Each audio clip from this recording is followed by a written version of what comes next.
નમસ્કાર મિત્રો લપસેલો ગઢ શું ફરી મળશે? ગેનીબેન ઠાકોર વાવ વિધાનસભામાં ફરી મજબૂત પકડ બનાવી શકશે? ભાભર વિસ્તારમાં શું મજબૂત પકડ બનાવી શકશે? 18 તાલુકા પંચાયત 3 જિલ્લા પંચાયતમાં શું મજબૂત પકડ બનાવી શકશે? શું નાની ચૂંટણીમાં જાતિવાદના બીજ રોપવામાં આવે અને ત્યારબાદ મોટી ચૂંટણીમાં તમે તેવી આશા રાખો કે જાતિવાદની બહાર જે લોકો મતદાન કરે? આ થઈ શકે? આ તમામ સવાલો એટલા માટે કરવા પડી રહ્યા છે કારણ કે ગેનીબેન ઠાકોરે ભાભરમાં કોંગ્રેસ સમિતિ સાથે બેઠક કરી હતી. 29 માર્ચે બેઠક કરી. ભાભરના કોંગ્રેસના આગેવાનો હાજર રહ્યા હતા. ચૂંટણી વિશે આ બેઠક હતી. સ્થાનિક સ્વરાજ્યની ચૂંટણીને લઈ આ બેઠક હતી. આ બેઠકમાં જે લોકોને ચૂંટણી લડવી હોય તેવા લોકો પણ હાજર હતા. જેમને ચૂંટણી લડવી હોય તેમને માટે સૌથી પહેલું પ્રાધાન્ય શું રાખવામાં આવ્યું છે? તો માહિતી મળી છે જાતિ સમીકરણ. સીધી વાત છે કે ગેનીબેન ઠાકોર પણ આજે સાંસદ છે તો તેની પાછળ પણ કંઈ ને કંઈ અંશે એ જવાબદાર છે. ગેનીબેન ઠાકોર ભૂતકાળમાં ધારાસભ્ય હતા ત્યારે પણ કંઈ ને કંઈ અંશે એ જવાબદાર છે. સામે લોકો પણ કહેતા હોય છે કે જેની વસ્તી વધારે હોય તેની હિસ્સેદારી પણ સરકારમાં એટલી હોવી જોઈએ. આ જ કારણોસર આ જ વાત સાથે માગ પણ કરવામાં આવતી હોય છે ટિકિટોની અને ત્યારબાદ એ જ વાત સાથે મતદાન પણ કરવામાં આવતું હોય છે. ઘણી વખત આ બધા વચ્ચે શિક્ષિત સારા ચહેરાઓ છુપાઈ જતા હોય છે. વાત પણ 100%ની છે. અને સારા વ્યક્તિઓ જે તે જ્ઞાતિ સમીકરણમાં સેટ ન થતા હોય તો તેઓ પણ ચૂંટણી હારી જતા હોય છે. વાત એ છે કે જે જગ્યાએ ગેનીબેન ઠાકોરે બેઠક કરી, જે વિધાનસભામાં ગેનીબેન ઠાકોરે બેઠક કરી, એ વિધાનસભાથી ગેનીબેન ઠાકોર ભૂતકાળમાં ધારાસભ્ય રહી ચૂક્યા છે. 17 અને 22માં તેઓ વાવથી જીતીને આવ્યા.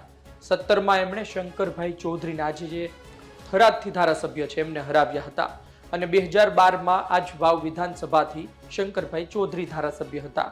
એ પહેલા પરબતભાઈ પણ હતા અને પહેલા ગુલાબસિંહ રાજપૂત જે હમણાં પેટા ચૂંટણી લડ્યા અને હારી ગયા તેમના દાદા હેમાજી રાજપૂત હતા. વાત એ છે કે આ વાવ વિધાનસભામાં ધારાસભ્યો તો બદલાયા પરંતુ હવે ફક્ત એ વિધાનસભાની વાત નથી. ગુજરાતમાં એ જ પ્રકારે ટિકિટ વહેંચણી થાય છે અને એ જ પ્રકારે મતદાન પણ થતું હોય છે જાતિવાદ મુજબ. મારી જ્ઞાતિનો છે તો મત આપો, મારી જ્ઞાતિનો નથી, સારો છે અથવા કંઈ પણ હોય તેનાથી દૂર રહેવાનું. આ વાત જોતા તે વિસ્તારમાં ગેનીબેન ઠાકોરે જાતિ સમીકરણને પ્રાધાન્ય આપી અને ચૂંટણીનો આખો તખતો શરૂ કર્યો છે. 3 જિલ્લા પંચાયત જીતવી છે, 18 તાલુકા પંચાયત જીતવી છે. આ માટે તેઓ કમર કસી રહ્યા છે. ગુજરાતમાં કોંગ્રેસની પરિસ્થિતિ અલગ છે અને ઉત્તર ગુજરાતમાં અલગ છે. એટલે તમે ગુજરાતમાં સૌરાષ્ટ્રમાં જાઓ, દક્ષિણ ગુજરાતમાં જાઓ અને તમે ઉત્તર ગુજરાતમાં જાઓ. ઉત્તર ગુજરાતમાં કોંગ્રેસ તમને મજબૂત જોવા મળશે, જીવંત જોવા મળશે. તેની પાછળનું કારણ એ પણ છે કે ત્યાં નેતાઓ ખૂબ હોશિયાર, ચાલાક અને મજબૂત છે. ગેનીબેન ઠાકોર જેવા નેતાઓ કે જેઓ ત્યાંથી લોકસભા જીતીને આવે છે.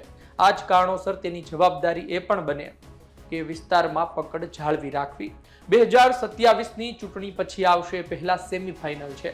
આ સ્થાનિક સ્વરાજ્યની ચૂંટણીમાં ગેનીબેન ઠાકોર ખાલી વાવ વિધાનસભામાં સારું પરિણામ લઈને આવે છે તો પછી આવનાર દિવસમાં એમને વાવ વિધાનસભા સરળ રહેશે. કોઈ બીજું લડે અથવા તો તેઓ ફરી પાછા લડે એમની માટે સરળ રહી શકે છે.